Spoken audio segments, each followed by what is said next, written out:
Good evening, everyone. I feel like I should be drinking a glass of Courvoisier. My name is Grant Cohn. That is Jesse Naylor. Instead, I'm drinking Soleil. It's also French, but it's non-alcoholic. Niners finished minicamp today, and we'll get into what happened on the practice field is very important. First, there was news. It was sort of a rumor yesterday, and then Adam Schefter came out and confirmed it today. The 49ers reached out to the Vikings during the draft or before the draft and tried to see if they could trade for Justin Jefferson. What do you make of this report, Jesse? It's interesting that the 49ers were in on it. I mean, they clearly have money to pay a number one wide receiver. If you're in on Justin Jefferson, the money is there. And that's what makes this Brandon Ayuk situation even more interesting, because do you not think he's worth it? Like, you've paid everybody around him. You've brought in other pass catchers at the tight end position, 2 wide receivers, and now you're sniffing around with the Justin Jefferson thing. I think it would have been a hell of a get. Obviously, Brandon Ayuk wouldn't have been a part of this team. Maybe he was a part of that trade as a possibility or something they were willing to look into. Justin Jefferson's a hell of a player. Happy for him and what he got paid, but I'm also happy that the 49ers aren't paying him the type of money that he ended up getting. I think that's the right move. I feel like let's simulate a scene that I think happened. I'm 87% sure this scene happened. Kyle Shanahan and John Lynch are chilling in Lynch's office. Let's play Lynch's office, and they're putting. Just taking turns putting, and they're talking. Hey, did you see what Brandon Ayuk's agent, the latest thing he wants? Did you see this? Yeah, he wants 30 million. He wants $31 million, whatever it is. He wants 30. He's non-negotiable. 30 at minimum. Kyle Shanahan says, "Who does he think he is? Justin Jefferson?" And John Lynch says, "Yeah, I know. I mean, as long as we're going to give him Justin Jefferson money, why don't we just go get Justin Jefferson?" And Kyle's like, "That's a great idea. Why don't we call him right now?" Lynch is like, "Yeah, I'll do it. And then he calls him. And he's like, "Yeah, this is the Vikings GM. Okay, we will trade you Brandon Ayuk, who thinks he's almost as good as Justin Jefferson, and a mid-round pick for Justin Jefferson." Hello? They didn't go for it. Oh, but hey, good shot. You got to give it a shot, man. Is that not what happened, essentially? Yeah, I mean, it sounds like the 49ers, the Jets, and the Colts all made calls. I'm sure that it wasn't a call that lasted very long.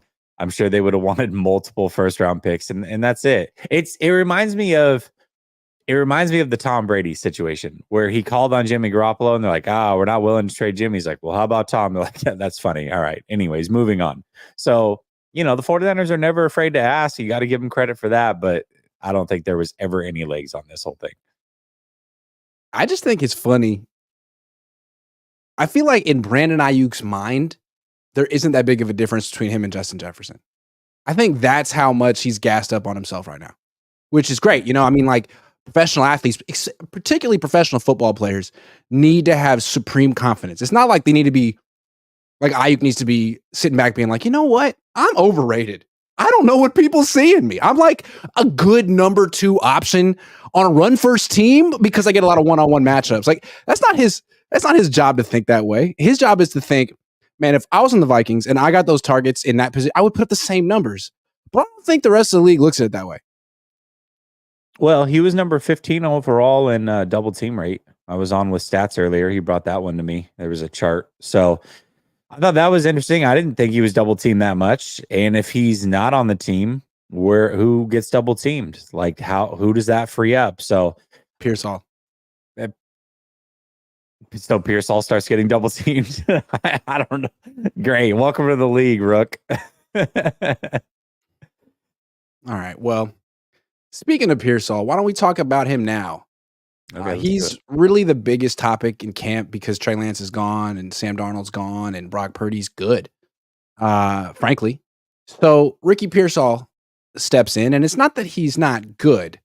It's that he's a first-round pick, and everyone's trying to figure out, are you worth it? Because, frankly, it doesn't seem like the Niners gave him a first-round grade, and they kind of just YOLO'd it because they had the 31st pick, and what are you going to do? So, I I could tell you what I've seen, but first, like, what are your impressions from the reports you've read about Pearsall in camp? Well, I mean, I think there's still, for me, question marks. It doesn't sound like there's a lot of physicality. It's a lot more 7-on-7, no pads, helmets, Not to mention obviously. he's wearing the no contact blue jersey.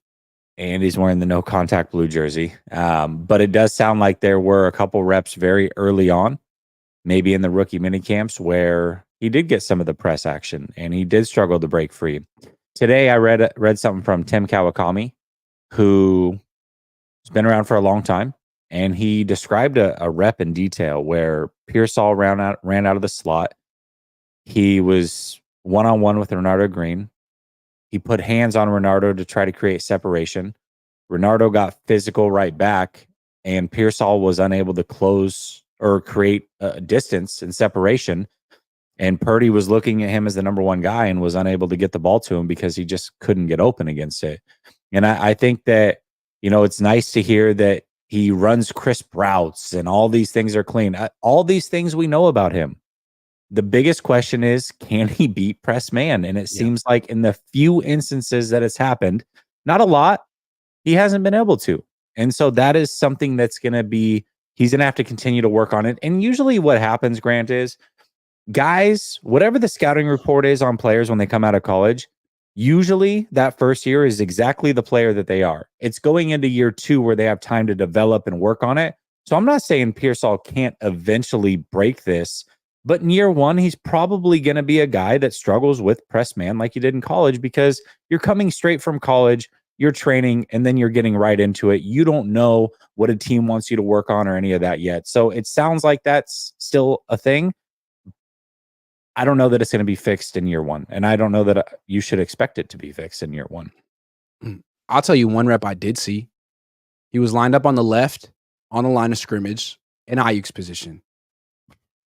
Matched up one-on-one against Samuel Womack, who's smaller than him. Press man. Samuel Womack got hands on him. Pearsall took the inside release, ran a dig route, and Womack smothered it. This is a guy who may not make the team. So what I'm seeing with Pearsall is like, let's talk about beating man-to-man coverage for a second. They thought Dante Pettis could beat man-to-man coverage, and he did in college because he had, what they talk about, he had unorthodox movement. He was Gumby out there, right? Is that what they said? Mm-hmm. Yeah. Right. Yep. Okay, and that's great. But I never played NFL football or any organized football, but from what I've learned covering the sport for more than a decade, it seems beating man coverage also requires some strength. It's not just a head fake. It's not just a foot jab. It's often your hands too. It's often using some physicality and strength to get open, because if you don't, the corners are going to have their hands all over you. Pause. So it seems to me that when you look at receivers who've really done well against man-to-man coverage, they're not just sleek. They're not just quick and shifty. They're also really freaking strong too. Brandon Ayuk, Jawan Jennings. When we were younger, Anquan Bolden. There was no finesse to Anquan Bolden's game, but good. I mean, you could get hands on him. It wouldn't really do anything. He's knocking you off your spot. So with Pearsall, I don't think it's expected that a rookie would have that right away, although Ayuk did. And that's the thing. Like, first round picks should be ready right now. You're almost 24. That's the expectation. So I guess we'll see. Yeah, I mean, I think he can beat man coverage. I think it's physical man coverage is where he's going to struggle. And there is a difference. I mean, I'm sure there's going to be, I can already see it, Grant. We're going to get halfway through the season. Somebody's going to give me a EPA chart, and it's going to say Pearsall versus man. And they'll be like, I thought he couldn't beat man. It's like, well, nobody said he can't beat man. We're talking about press man.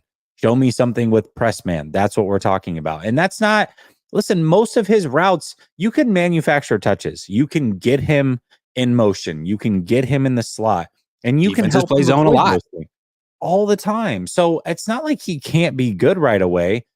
But the one thing that you struggled with in the Super Bowl, I would think you would try to fix that with a pick like Pearsall. And I don't know that he remedies that problem that you had in the Super Bowl.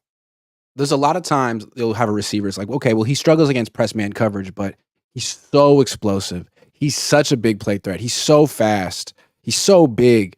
Good luck pressing him. good. Most people will just give him a cushion anyway because they don't want to take the chance. I don't think people are going to approach Ricky Pearsall. Like, he's going to have to earn that. They're not going to give him corners won't give him respect. Starting NFL corners won't give him respect. And frankly, I keep saying that word. I'm going to stop. Promise. Neither will officials. Oh, Ricky Pearsall wanted a flag on that one. Who the hell are you? You're going to have to prove yourself first. I'm sure Dante Pettis wanted flags too, but it's the NFL. And you're going to be going against corners who have reputations and make a lot more money than you. And I don't know. I mean, he's not going to be playing much this year anyway, unless Brandon Ayuk decides he doesn't want to play football anymore. So maybe that's for the best. Yeah, I mean, for me, I look at Pearsall and I think he can be a hell of a complimentary player. I think that he can be a great safety blanket for Brock Purdy throughout his career. I just don't know that I see a number one wide receiver. And maybe I'm wrong. I hope that I am. And we'll see. If he becomes a true number one, I'll have egg on my face and I'll gladly accept that I was wrong. I don't see that from Ricky Pearsall. Look, let me tell you how I know he's not a number one wide receiver, at least now. Because you know what a number one wide receiver looks like? What's that? Brandon Ayuk. We've seen Brandon Ayuk. I remember Brandon Ayuk in minicamp when he was a rookie, in training camp when he was a rookie. Maybe there wasn't minicamp that year, but training camp. Was there minicamp? Man, that was COVID year. Anyway, I remember him in camp. He was dominant and he was always strong. There was always a degree of physicality in his game that Ricky Pearsall doesn't have yet. And he was younger than Ricky when he came in the league. Yeah. I'm not trying to write off Ricky, but is he a number one receiver? No. He's not Ayuk. He can be really good. He can be an 800-yard receiver, the number 2 guy, and whatever. I mean, nobody's saying he can't have a good career, and nobody's saying he's not a good player. And frankly, there's a lot of things he can do very well. We can go through those. He does run crisp routes. He doesn't drop the ball. He's clean and decisive out of his cuts. I think man or zone, he can get open in those situations. I actually think he's probably tough enough to go over the middle. But there is something that's missing, and there's a physicality and a size to beat press man and not manufacture touches that we'll see. We'll see. And again, if that's the book on you, struggles against press man coverage, that's what you're going to get. That's what you're going to, a rookie who hasn't really established himself but has a clear weakness. Why would people give you a free release when they can shut you down just by touching you? And so that's, I mean, and look, I know he's had some good practices, but the Niners are creating a narrative here because they're negotiating with Brandon Ayuk. When they actually let Ricky Pearsall face Diamador Lenore one-on-one and he wins, we can talk, because Brandon Ayuk beats Diamador Lenore all the time. All the time. Yeah. All the time. Yeah.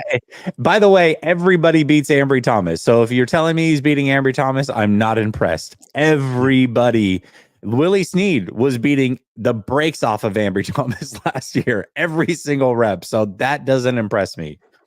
Well, I want to compare him to Dante Pettis because they're built similarly. He's better than Dante Pettis, and Dante Pettis is still in the NFL. He's faster than Dante.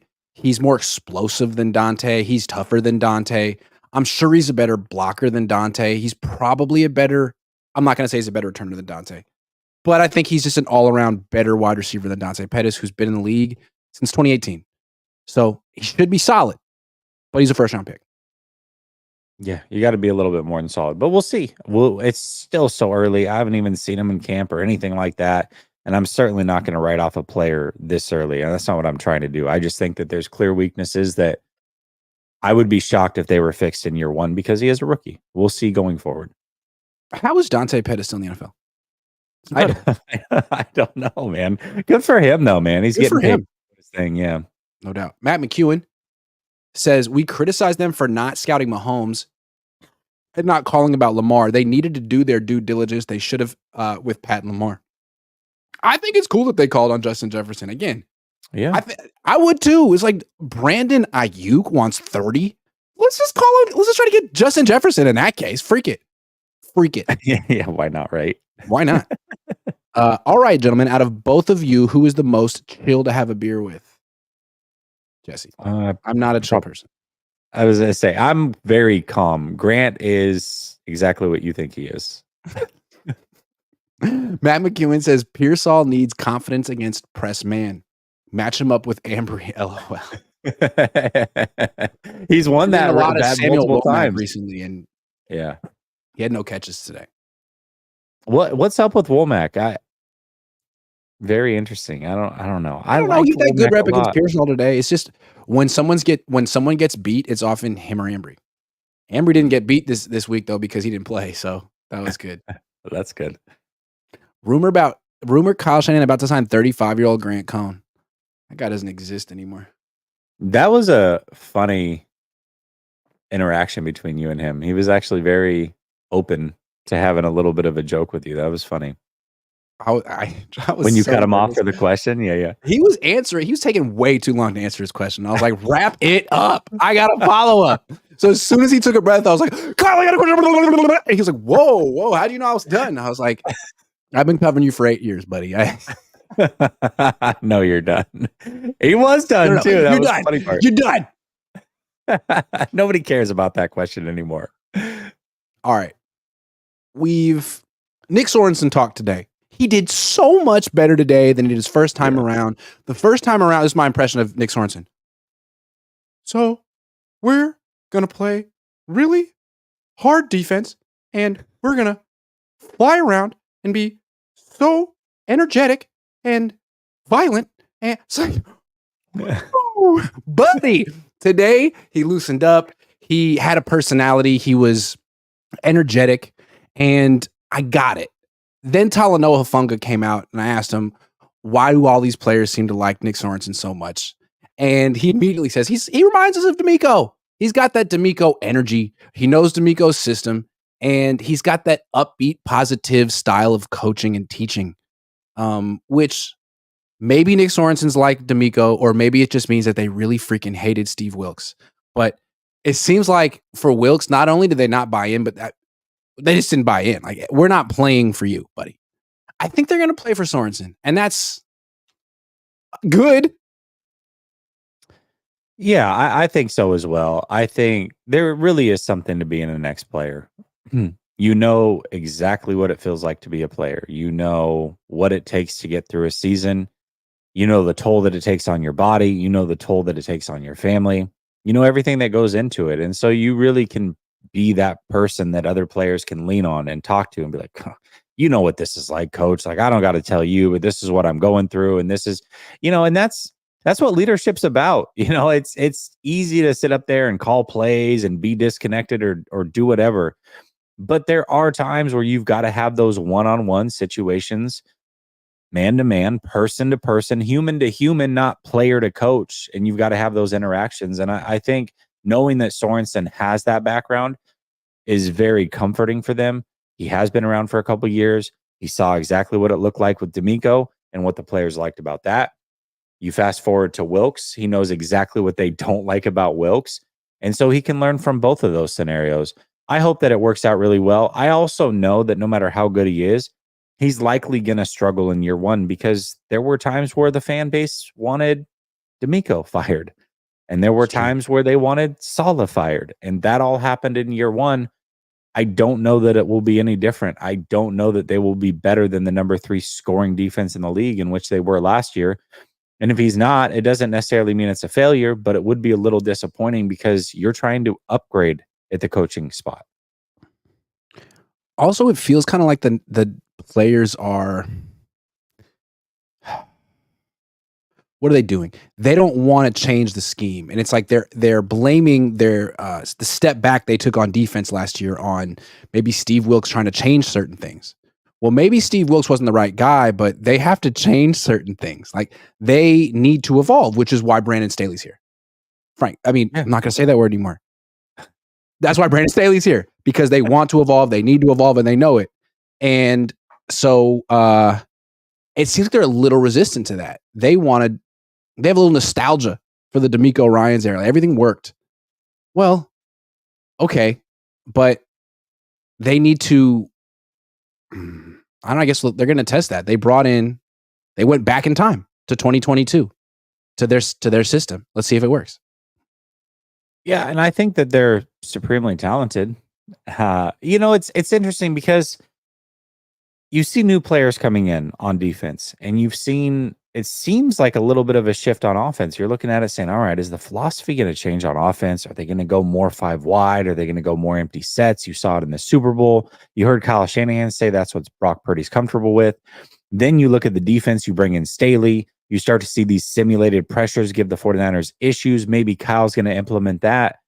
But then when you start asking these players and these coaches questions, on both sides, they continuously say, well, we're going to do what we do. We're not going to change a whole bunch. We know what we're good at. We're going to stick to that. And I don't know if that's going to be true. We'll see what's sprinkled in and what's not. But it is a little disappointing to hear that, because there is some fun stuff happening in the league that other teams are doing that is working against your offense, Kyle. And same thing that is working against other opposing defenses. And now you have a personnel that you can do some fun things with. I don't know that they will. It seems like they could, but it also seems like they're fine doing it their way because it's work. And their way is very specific. It started with Saleh. D'Amico was there, and it's like, we don't do a lot. In fact, you kind of know what we're going to do schematically, but we give the most effort of any defense in the league. We play the hardest, we hit the hardest, we run the fastest, and we have this coach who's one of us. We feed off his energy. He's not a Debbie Downer. He's so optimistic and enthusiastic. That's what we need. We don't need a guy who has a bunch of different pressures or coverages. We're not trying to trick you. We want a guy who's upbeat and one of us. That's who Saleh was. That's who D'Amico was. That's who Steve Wilks wasn't. And I guess they're saying that's who Nick Sorensen is. He's one of them. They can feed off his energy. It's a vibe. I sort of buy it. I think that's kind of defense is a lot of that. But still, Brandon Staley wouldn't be here if that was all it was. Yeah, I also find that interesting because what it seems like they like is also the polar opposite of who Kyle is. Thank you. Like, you guys all want this type of coach, and that is not at all Kyle Shanahan. So do you not vibe with your head coach? You know what I mean? I'm not saying that they don't, but it does seem a little strange because Kyle's the schematic guy. He's not the high energy guy. He's not, you know what I mean? He's the exact opposite of what they seem to like. It's so interesting to me. Did you notice that, like, when people ask Christian McCaffrey, like, why are you so excited to re-sign with the Niners? Or when they ask George Kittle, like, why are you optimistic about your chances to win the Super Bowl this year? They always mention the core group of guys, great group of guys. No one ever says Kyle anymore. They used to. He'd be one of we have a great coach. We have the best coach. Now it's got I love this locker room, great group of guys, good staff, good training room, but no one ever says Kyle's name anymore. Pay attention, people. That's happening right now. You noticed. Yeah. Oh, I definitely noticed. And in the past, they would bring up Kyle all the time in those situations. So I don't know that I'm not going to go as far to like, I don't know either. I just that's whatever, but yeah. But it is noticeable. It is palpable. It's definitely there. They're not mentioning his name as far as an asset to the reason that they're winning. Doesn't mean they don't think he is, but it is a different tone for sure. But this whole offseason has been a different tone. I have a bonus question for you. Yeah.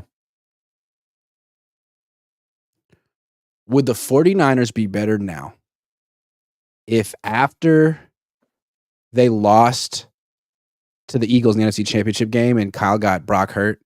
Yes, Kyle got Brock hurt. If they had fired Kyle, promoted D'Amico, would they be better right now? The defense wants to play for him. He's doing pretty good in Houston. They have the same system. I don't know. I guess we'll never know. But it's something to think about. God, it is impossible to know. It's impossible. But D'Amico's done a really good job early. He's done a really good job. Yeah. Yeah. I wonder if the players think about that sometimes too. They would have been better off. I will say that they would have been better off if they would have traded Kyle and promoted D'Amico, because at least you would have had a couple more picks to use. That would have been helpful. That's why you're the co-host of this show. Boom. You just nailed it. Absolutely. Imagine if they had traded Kyle after 2022 and promoted D'Amico. Imagine what could have happened. Probably they would have won 8 Super Bowls in the last 2 years if they had done that, but they didn't. 8 Super Bowls in 2 Sorry. years. Missed Definitely is opportunity. mathing. All right, let's do some sleeper picks. It's a very special time of the year to be doing sleeper picks because the NBA Finals start tomorrow. We need some action. We need some picks, courtesy of the Sleeper app. Everyone go download the app right now. It helps the channel. It helps me. It helps Jesse. It helps everyone. Okay, Jesse. Dallas, Boston. Who do you like in this series, first off? I like Dallas. Dallas has the best player in Luka. Tatum's good, but there's something missing from him. He just doesn't seem to have that killer instinct. And we know that Kyrie Mamba has mentality. It. He doesn't. Even though like Mamba was like, that's who he tried to pattern his game after. He loved Kobe when he was young in the league. So, but no, I remember Mambo number 5. That song was great. Blue Bega. Woo! It was a good song, actually. Good song. Good times. All right. Jason Tatum, 27.5 points. Ooh. I'm going to go. You're going to say less. I am going to say less. Yeah, me too. Because I think that he's going to draw the assignment of Luka in the second half of this game. See, a little scheme from Jesse. I like that. Speaking of Luka, 32.5 points. I'll go less with him as well. I think Tatum can hold him in check a little bit in the second half, so I'll go less with him. See, only here on 49ers After Dark do you get these caliber of picks. Kyrie, we're not going to win, so it doesn't matter. We always almost win. Kyrie Irving. Hold on, what is it for points, rebounds, and assists? I want to see that total. This is a Jesse. We call this one a Jesse special. Yeah, we're going more here.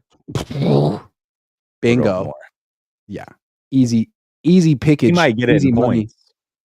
Lively, White, Brown, 24.5 points. Or do you want to do a combination? Yeah, what's he got for does he have all 3 or does he just have just 2? Okay. Do points and rebounds. What is he? Okay. I think he's got that. I think so too. I like that. Okay, should we stick at 4 and maybe win or go for one more? Let's stick at 4. Oh, that's not fun. Okay. Let's go Porzingis and let's go less on the points. It's his first game back since round 1. I highly doubt he's just going to roll into the NBA Finals in an intense game and just drop. Oh, that's a genius pick. Okay, so we got 5 now. Let's see where we stand on our entry. Hold on. What was that 23 I saw? I thought that was points. Oh, wait, hold on. 15.5. 23 was the points, rebounds, and assists. Let's go less on that. Bingo. Yup. So let's see. If we win, which we will. Clearly. $86.70. 86. Lock it in. Submit the entry. Boom. Contest entered. Promo code COHN. If you want to play as well, which I know you do. Okay. Let's talk about it. I've been asking people online, in real life, at the grocery store, just to be obnoxious. Who is better at his job? Brock Purdy, Kyle Shanahan? This could tear a family apart. What do you think? Will we still be friends at the end of this conversation is the question. Probably. You should have made it a poll in the chat. I'm curious to see what they think. I'll make it a poll in the chat right now. Here's what I'll say. I bet you most people are going to say Brock. I made it a poll on YouTube and 52% of people said Brock. So you're right. Okay. I would think the majority would say Brock. And the reason that I think that is because it's the right answer. If there's ever a point where Kyle and Brock butt heads, fans are going to side with Brock. And that'll be the point where they would turn on Kyle. That's the only time that they would turn on Kyle is if they have to choose between he and Brock. And I think that would be the right choice to choose Brock. Right now, I would say, based off of what the expectations are, what I do know is Brock, in one opportunity in the Super Bowl, met the expectation. If you were going into the Super Bowl and you said, all right, this is what I need from CMC. I would say he didn't meet the expectation. I would say the same thing about Trent, Debo, Kittle, Ayuk, Kyle Shanahan. I would not have said that about Brock. I think he did meet the expectation that I would have had of him going into the Super Bowl. So I think right now, Brock, at least in big time moments, has been better at his job. I also remember leaving the Packers game, and one of the first things I said in that post game was the 49ers won in spite of Kyle tonight. I really felt that way against the Packers. Brock was a big reason why they did win in spite of Kyle. So I think that Brock right now is meeting the expectation of his job better than Kyle. Now, when the expectations raise and he gets paid, I don't know. I think that'll be a debate again. But in this moment, I think he's definitely doing his job better than Brock, or better than Kyle, rather.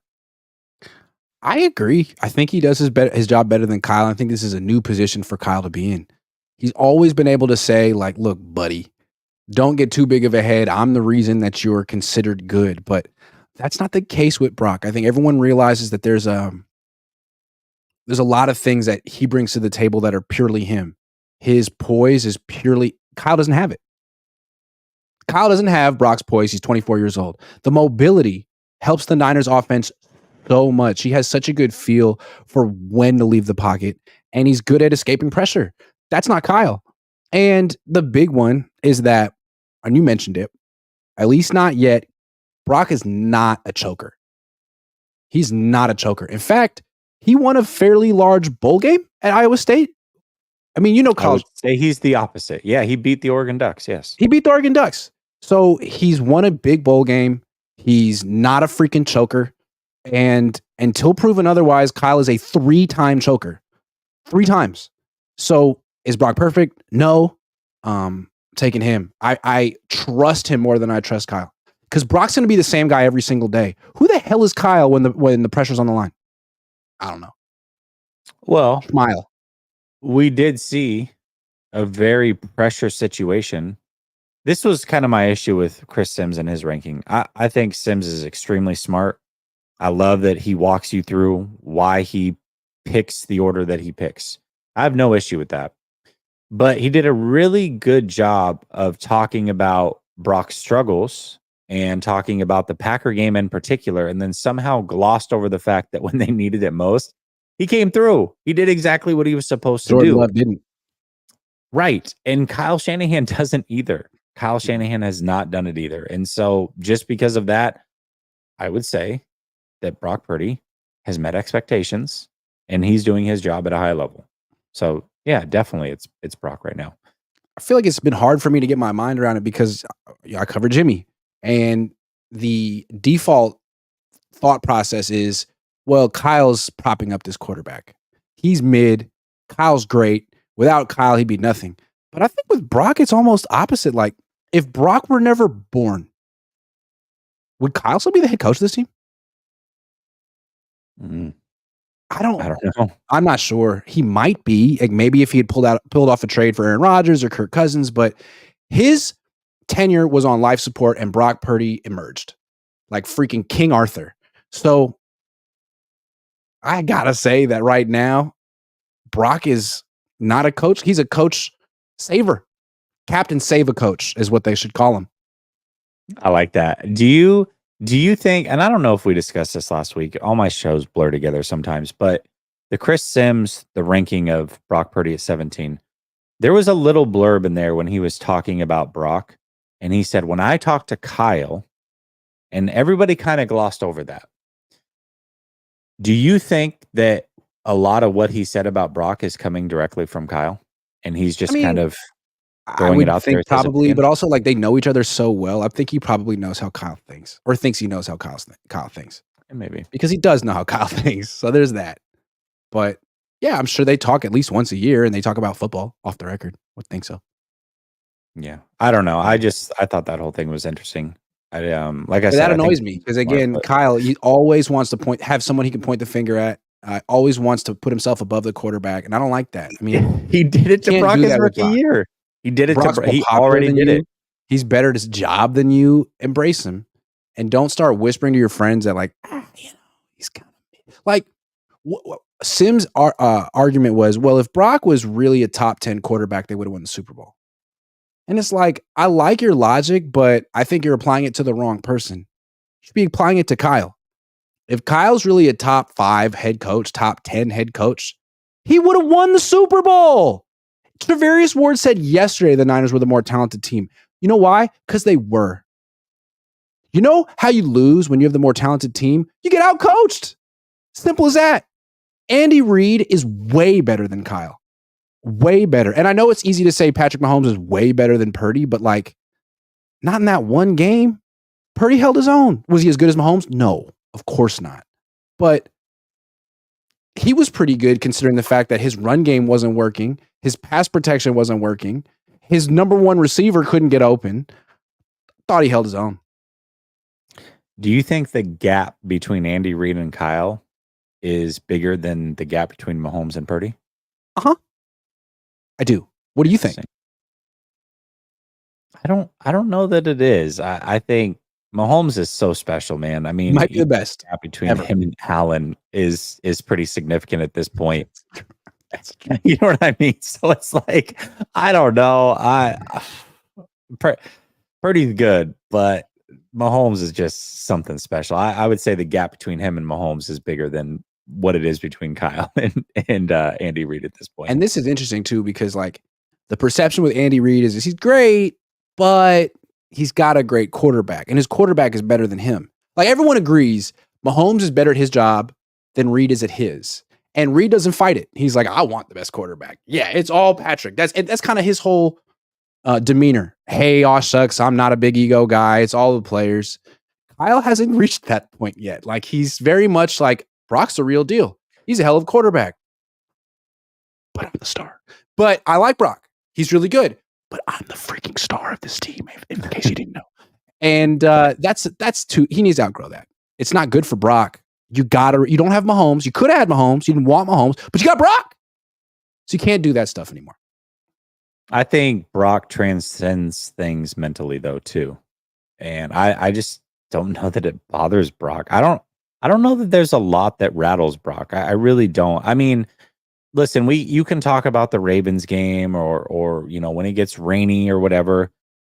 Maybe the rain, maybe that's like the kryptonite, because that does seem to be a little bit mental. But you know, sometimes I think that players on other teams just do better and out execute and are better on the day. I don't know that Brock is ever going to fold mentally. I don't know that you're ever going to look back in his career and be like, he would have done it, but he folded mentally. Now, maybe physically he can't make some of the throws, or, you know, I can see that scenario, but I don't know that you're ever going to say he folded mentally. And we've already seen Kyle fold mentally multiple times in big situations. What's interesting too, like Purdy struggled against the Ravens big time. Horrible game. But another person got his ass kicked that day. And it was Kyle. Like, Kyle got his ass kicked so splendiferously, so gloriously, schematically by Mike McDonald. The Seahawks hired Mike McDonald so he can face Kyle Shanahan twice a year. He got Mike McDonald hired with that performance. And yeah, you know, Spagnuolo kicked his ass in the Super Bowl too. Kicked his ass. Kyle wanted to hire him after. Can you teach me what you did? No, I'm going to stay over here. Keep beating you. Thanks. Yeah. Well, Anyway. and he hasn't beaten who's the Browns defensive coordinator. He's 0 for against Schwartz. him. He's like 0 for 4 against Schwartz. Yeah. Man. I don't know. The Schwartz is very strong with that one. I'm sorry. Spaceballs. Dallas has a new defensive coordinator. I think that might cause some problems. Who is it? We've got Minnesota's old head coach, Okay. Zimmer. Mm-hmm. I don't know. We'll see. Dallas still gonna get Fangio's smoked with by the the Eagles. Niners, though. Fangio's with That the team. Eagles. That team. McDonald with Seattle. Fangio with the Eagles. Zimmer with Dallas. Things might Brandon get Staley with the Niners. Hey, I forgot about that. Yep, good call. You ever talk to a Chargers fan about Brandon Staley? Yeah, I've talked to Chargers fans about Brandon Staley. They think he's garbage. They hate him. They'll say he's like Absolutely one of the worst coaches in NFL history. They'll go that far. Yeah. Somebody broke it down. I forget what I was watching. But they were talking about Herbert, and they were going through all the coaches he's had since college. Mario Cristobal, terrible. Who was the guy that went to Florida State and couldn't even make it through a whole season? Taggart, terrible. Ooh. Mark Helfrich was the best coach he's had. Helfrich was the best coach he's had since college. Absolutely terrible coaching, and he's finally got a good coach. I'm curious to see what it looks like. Matt McEwen, we got you. Fish and Chips, we got you. James Schaefer, member for 18 months. Thank you, James. Year and a half. Fish and Chips says Sorensen was better, still needs a grooming session. I'll let those locks fly. No Drake. Matt McEwen says sleeper picks, hates New York, can't use it. Who doesn't hate New York? I like New York. Real talk, mates. Why are fans still optimistic about this upcoming season when our coach has proven he can't get it done and will just repeat his flaw? Because 80% of 49er fans think that Kyle is great. Are you kidding? Ask you want to know what 80% of Niner fans think? Ask Rob Guerrera. If we did this discussion with him about Kyle and Brock, he would have got pissed off. I love Rob. Yeah, he might got pissed off. He does love Kyle though. He loves Kyle Shanahan. He already was tweeting about why he thinks it's Kyle. Kyle Levy is. I'm not reading that. Everyone knows except Jed. I have a credential to uphold here, brother Bob. Can't read that. Trying to get me in trouble over here. Dazza says if the Niners had this year's roster in the Super Bowl last year, would they have won it? I don't know. That's tough to say. Did they get better? I don't know. Ultimately, it doesn't matter. I don't know, JC. That's a tough hypothetical. JC says, that was Dazza. JC says the problem with BA's contract is Kyle Shanahan just does not like him. I don't know that he doesn't like him. Does Brandon like Kyle? He's not his favorite. I don't know that he's his favorite by any means. Like, he doesn't have Brandon Ayuk's initials tattooed on his ankle or anything. You know, he wouldn't go that far for Brandon. Yeah. Well, I'll stop. Matt McEwen says, off topic, but where do you guys rank Herbert? 5th. I'll listen to anything between 4th and 7th. Who would you rather have? Money not an issue. Forget money, cap, forget it. For now and the future. Build your team around. Herbert or Stroud? I would love to see one more year of Stroud. It's not even a question. And I'll tell you why. It's Stroud because he has a personality. Herbert, great throw over football. Someone stole his personality at birth, never gave it back. I don't know what happened to it. Maybe he could find it, but it's missing. And I do think that he's going to have a tough time leading with no personality. Yeah, maybe. It's hard definitely to buy into a guy who's just blank. Yeah. But I also don't know what he's like in the locker room. I don't know what he's like in the huddle. You know what I mean? And those things matter as well.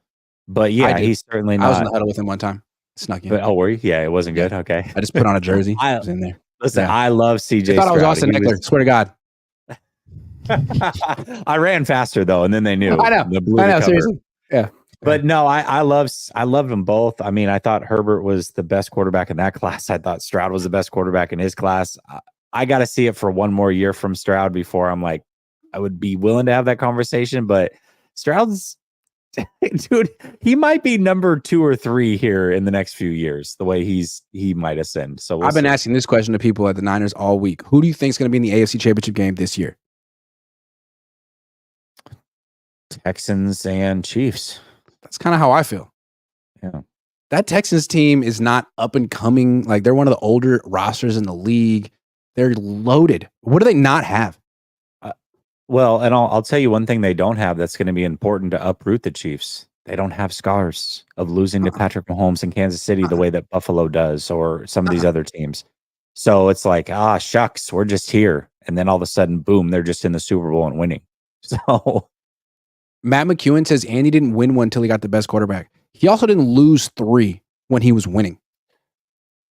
He also sought out the best quarterback, specifically traded for that best quarterback, and then developed a game plan on how to get the best out of that best quarterback. So You could these are also look at it as he didn't win one until he met Kyle Shanahan. That's true. That is true. I mean, yeah, Patrick Mahomes is great. He came through. He was clutch, but Kyle also choked. That's a key part of Andy Reid's legacy. Great coach, really owes Kyle Shanahan dinner or a fruit basket. He also got to coach against Edible the arrangements buffoon over in Philly. Yeah. Fish and chips. If Kittle would have yelled at Kyle Shanahan in Super Bowl bench, I would love to see that. But that's a big difference between Kyle and Andy. Travis Kelce can yell at Andy Reid, and he's like, good. You're the star. We'll work it. And I'm not going to overreact to this. Kyle, I think, well, we've never seen it. Corey, Coleman, Jessie, loved your conversation on the Hawk's Nest. I do believe Geno is better than most realize, and that grub is going to help him a lot. Yeah, he may. I mean, I didn't say the best things about Geno by any means. I think this is a big year for him as far as what he's going to be. I just don't think he's ever going to be a guy to carry a team. I don't think he's awful, though, either. I think he's certainly a starting level quarterback in this league and can be fine. I mean, he can make all the throws, that's for sure. I just don't know who he is mentally sometimes. He seems intimidated by the 49ers. That's just all I feel. Maybe he's good against other teams, but against this team, he seems intimidated. I thought they competed better with Drew Lock against the Niners, and that was just based on vibes, frankly. Yeah. Sorry. Well, we'll see if that offensive line can stay intact, because if it's healthy, it's very good. And then maybe he's confident. Last year didn't. Yeah, you're right. No. JC says, how come nobody talks about Jake Moody? 1 kick, 1 ring. Because his issue is mental. He's like Kyle. He's the Kyle Shanahan of kickers. He's talented, kick it really far. But what's he going to do in the playoffs? That's the question with Jake. He missed a kick in every single playoff game. He missed an extra point in the Super Bowl. Mm-hmm. I was looking at that. I forgot about that. I was like, how did the Niners score 9 points in this quarter? Oh. Missed extra point. Oh. All right. Before we go, give me CB Niners. Thanks for being a member for almost 30 years. 33 months. That's 25 years roughly. Jesse, give me 2 positions that might be tough for the Niners to fill moving forward. Yeah, I've been thinking about this a lot, because Trent Williams is on his last leg. They're going to have to replace him. You've got George Kittle. Who knows how long he's got. Deebo Samuel, they're going to replace on the fly. CMC in a few years, they're going to have to replace. The 2 positions I keep coming back to, though, one of them they've never just been able to fill consistently at all, and that's the center position. For whatever reason, they cannot land on a center that is very good. The heartbeat of the offense, as Kyle Shanahan says. The same thing that Tom Brady essentially said.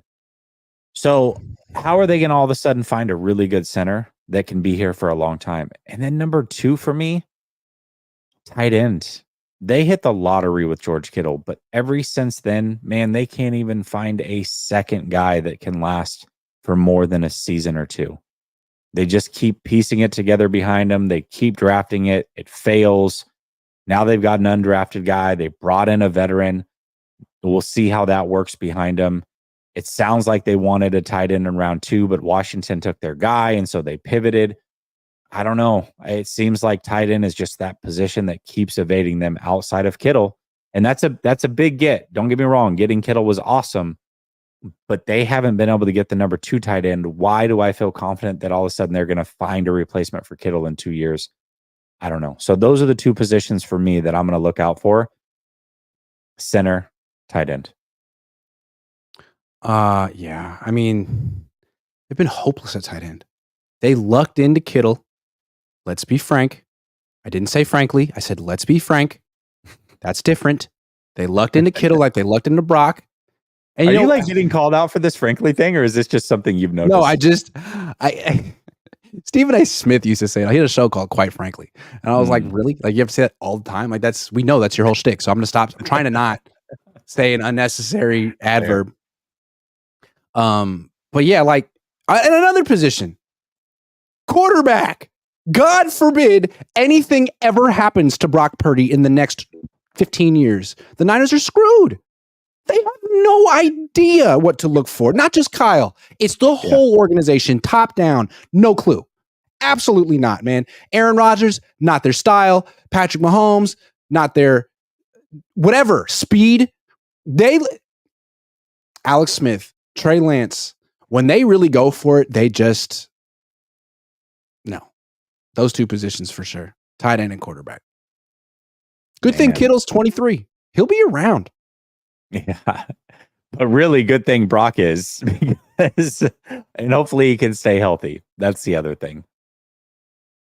I didn't even think about quarterback just because I figured that Brock's going to be here. But yeah, and the Niners do a great job of keeping their quarterbacks healthy and upright. Such a good job. Yeah. They've done it season after season after season. I'm not worried about Brock at all. I think Brock's in good hands. They really, reinforced the offensive line. That's true. And he's fine. Yeah.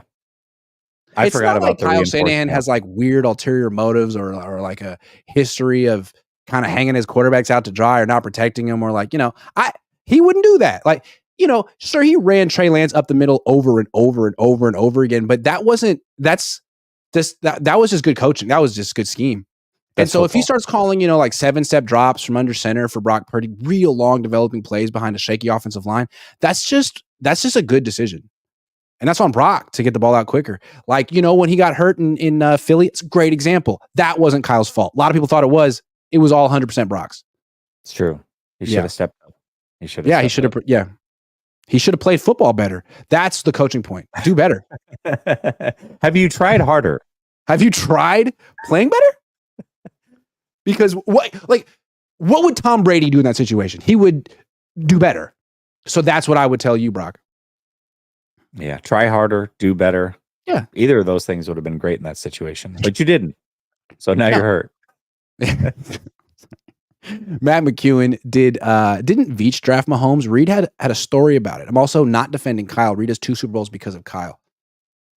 No, I know you're not defending Kyle. Reed had a whole game plan for it, though. He went to Texas Tech, learned his offense, incorporated part of the offense, chose to sit him for a year. I mean, he had a whole thing lined up. You want to know what the game plan was for Trey Lance? We don't develop guys. That's for them to do in the offseason. That's what Kyle Shanahan said. When you asked Andy Reid, he's like, oh yeah, no, we've learned his offense. We're going to incorporate that. We're going to sit him for a year. He had a whole game plan ready to go. Also, it's not like Andy Reid went to Veach and was like, don't draft this guy. I don't want him. I have a different plan. I have a better plan at quarterback, because I think that's what happened with the Niners. John Lynch was at the pro day for Patrick Mahomes. He called Kyle and was like, man, this guy looks pretty good. And Kyle's like, don't worry about it. Don't worry about it. We got this, Kirk Cousins. I got a plan. We're going to do it my way. So just by not being intrusive, I thought Andy Reid was he way was better. going to go. I thought the story was he was going to go to the pro day, and Kyle was like, nah, I want Kirk Cousins, so don't even waste your time. Or maybe I don't know. Maybe the story was he couldn't get Kyle to the pro day. I don't remember. There was something with the pro day, but either way, Kyle definitely was the kibosh to that one. Jesse Wade says McNabb and Favre. Who has Kyle had on that level? Brock. I'm not saying he's Brett Favre, but McNabb? Can we look at McNabb's numbers? It's amazing that they weren't, man. Let's look at his completion percentage. When did Andy Reid have Favre? And you spelled Favre wrong. It's F-A-V. He was one of the position coaches with Green Bay back in the day. He wasn't even the offensive coordinator of that team. But okay, McNabb, completion percentage, starting in 2000, 58, 57, 58, 57, 64, wow, 59, 57, 61, 60, 60, 58. He was okay. His career quarterback rating was 85. Shanahan he could run around, he could ad-lib, but Brock Purdy was better than Donovan McNabb. Or excuse me, Shanahan got McNabb. You know what he did with him? He benched him. It's amazing that Andy Reid did as well as he did. And I hope I'm not speaking out of time. I think my dad's told this story, but my dad used to talk on the phone with Bill Walsh all the time. And Bill Walsh hated Donovan McNabb. Hated him. He throws the ball differently every single time. It never looks the same. How can you? And I guess he probably thought less of Andy Reid because of it. If I coached Donovan McNabb, he'd have good footwork. But Anyway, Andy Reid did a really good job with him. Did a really good job with Mike Vick. Could Kyle have done that with Mike Vick? I don't know. Could Kyle have did what Andy Reid did with Alex Smith? Would Kyle have wanted that? Could he have done it? I don't know. And not that, by the way, I'm like arguing with Jesse as if he's like arguing. He's just pointing it out. I don't know that if he's had anybody that good. I don't think McNabb was that great, though. I really don't. I thought Garcia was better than him. But maybe I was wrong. Kyle Levy had 9 All-Pros. Casey had 3, and Reid is still slapped. Has Reid ever won Coach of the Year? Hall of Fame coach. I don't think he has. No? Fish and chips by George. Oh. Gosh. Oh. CB Niners. Brady deflated footballs. Brock should too. Hey, when it's raining, maybe. Smithers says this year Kyle has no one to blame on a solo boat. I'm on a boat. I mean, I thought that was the case last year, but he still found Ray McLeod and Steve Wilkes. So I don't know. You tell me. Yeah, there's always somebody. There's always somebody. Hey, when you think there's not a scapegoat, he'll find one. I guarantee it's like, it's Ray's fault because he fumbled, but McCaffrey fumbled and he just became the highest paid running back of all time. So go figure, man. I don't know. All right. It's getting almost dark out here on the West Coast, which means it's time for this show to end. It's also hot as balls out here, which is the hottest it can be. So I was going to say, how hot are balls, Grant? 98.6 degrees. That was inappropriate. Thank you for watching, everyone. I apologize for that off-color joke. I will be back tomorrow with the coach. I hope. Because you never know what's going to happen, in a day. Kyle Shanahan. Learned that from him. He's a philosopher. He is a philosopher. Kyle Levy did draft CJ Beathard. I see that, Brother Bob. Great pick. He's still in the league. He is. He's probably the best third-string quarterback in the league. Anytime you can get a good third-string quarterback in round 3, you've got to do that. Yeah, I agree. Thanks for watching, everyone. Jesse, great show. See you guys tomorrow. Brother.